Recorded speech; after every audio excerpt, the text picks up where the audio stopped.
But we just wanted to just touch base with you, tell you we appreciate you, we love you. Thank you. I appreciate you. And all the people out there watching right now.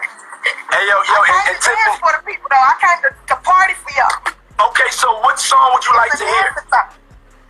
I would like to hear. I sent you some selections. Okay, hold on. Let's get the selections. Tiffany and I got back on the move. It really didn't allow for us to spend as much time and put as much energy into our relationship. I don't think the love really dispersed. I just think it was just like we weren't feeding the relationship. Girl, it looks like fans have finally pieced together why Common dumped Tiffany Haddish. And baby, it's messy. Word on the street is that Common called it quits right after one of Diddy's infamous parties. And let's just say it wasn't over something small. Whatever went down that night seriously shook him. If you've been keeping up, you know Tiffany has been very open about wanting him back. But now people are saying she's so desperate because she allegedly knows she's the one who messed up. And she's trying hard to fix it. So what exactly did Common see that night? And how did Tiffany even get involved in Diddy's world in the first place? Let's break it down.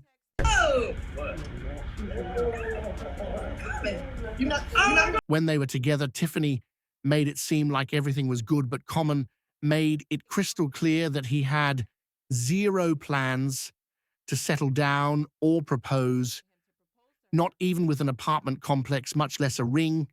If he want to marry me, he can get me an apartment building. Oh, okay. That would be, you don't want a ring, you want an apartment complex. I'd give me a duplex, an eightplex or something. You know, when the homegirls be like, where your ring? I thought you was engaged. Where your ring? Where your carrots? Carrots. Girl, please, I got you. So it wasn't a huge shock when Common dumped her just a few weeks later. He claimed it was a mutual decision with no bad blood. It's good for me and the lady. You know, right now all I want is happiness, good times, peace on earth.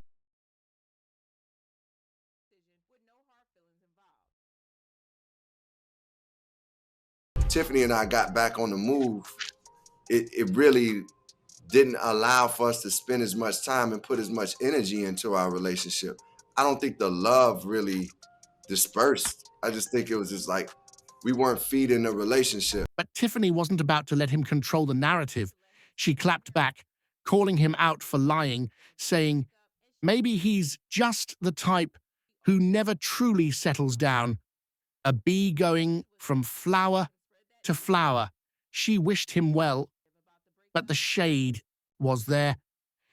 She later sat down with Jason Lee and doubled down, saying again that the breakup wasn't mutual and that Common was lying about the real reason. He said in the interview that the reason why it was ending was because of busy schedules, which I didn't really, I mean, you know, I love Rashid and I know you love Rashid too, and I would never, I didn't want to be rude in the interview, but come on now. That doesn't make sense because you're both famous, you're both busy, you both have schedules. Right.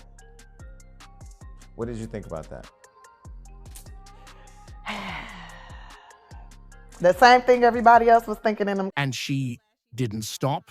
In another interview, Tiffany said she still loved him and admitted he hurt her deeply.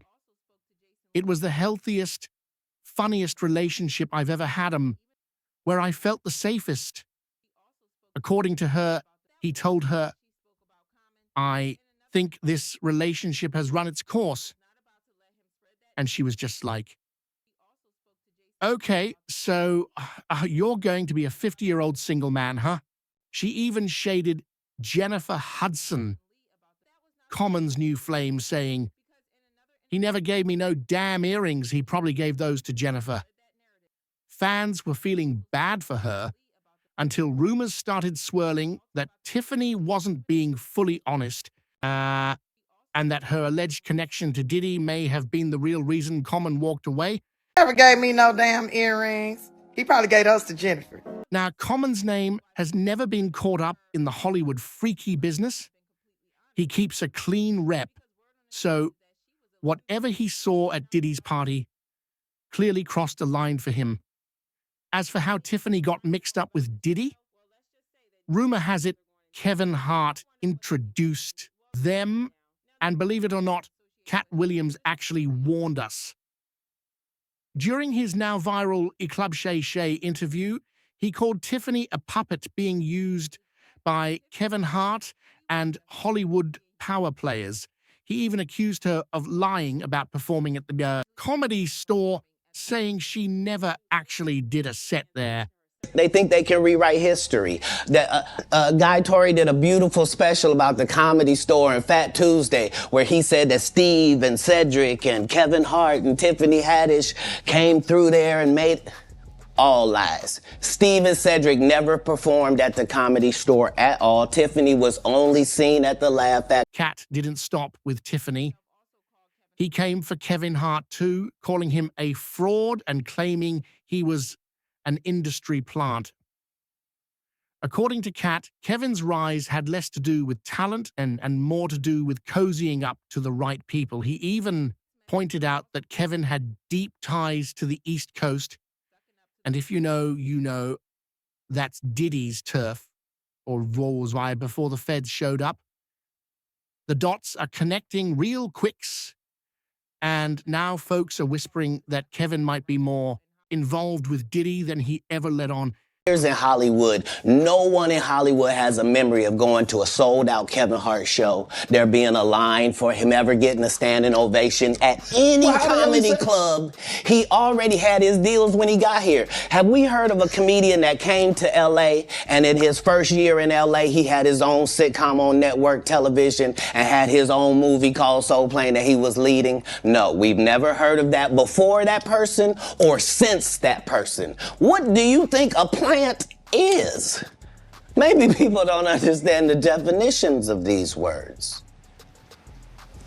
He just did his documentary with Chris Rock where he shows you that his whole upbringing in comedy was on the East Coast. Yeah, it was. So how simultaneously was he here in Los Angeles doing the same? Kevin tried to play it cool, saying he wouldn't dignify Cat with a response, but let's be real. He was definitely bothered. He fired back, calling Cat a clown who belonged in a circus. Response. You got to get your get back, and I'm inviting you to come on Point Forward, the podcast, and get your get back from the busy week you had. Yeah. Good luck. Good luck getting me to talk about that.